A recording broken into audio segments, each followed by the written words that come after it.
this video to show you how you can make a return or a refund.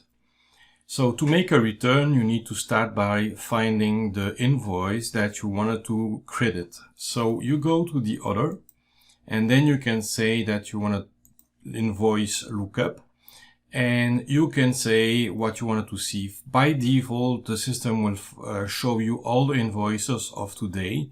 You have some information there. You can see the list, and like we saw in the other, you can export it and whatever.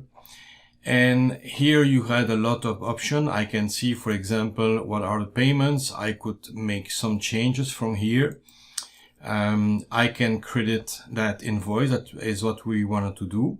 I can also see here all the details that is in that invoice, how the payment has been done.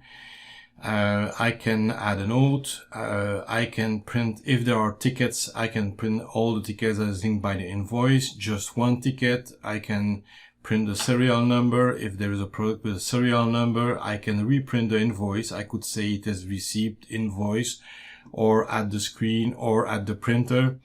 And I can also reprint a payment receipt if needed to give to the customer. And I can see if there are redeemed voucher linked to that invoice. So let's take this second one, and I will say I wanted to credit that invoice. System will say what was there. If I have multiple products, I can say which one I wanted to credit, all or just a part. And I wanted to credit the full amount or a partial amount. Then I say next, and I can add some comment to explain why we did that credit. And then you can say how you wanted to refund the money. So he has paid cash, I will give him the cash back, and I say done. So I will delete this one, and I will say that he will pay cash.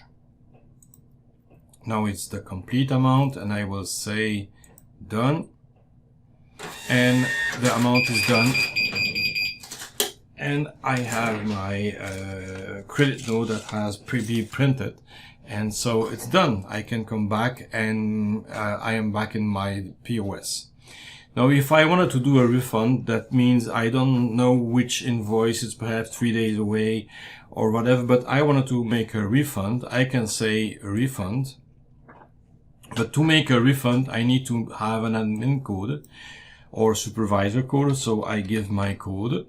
Now it says that it has been authorized. And now I can, for example, scan the product that I want. And I will have my product that is scanned, and I can say I will refund it in cash with the exact amount. And again, my credit note, my refund note is printed, and it's done. So that is as simple as that to make a credit note, so a return or a refund.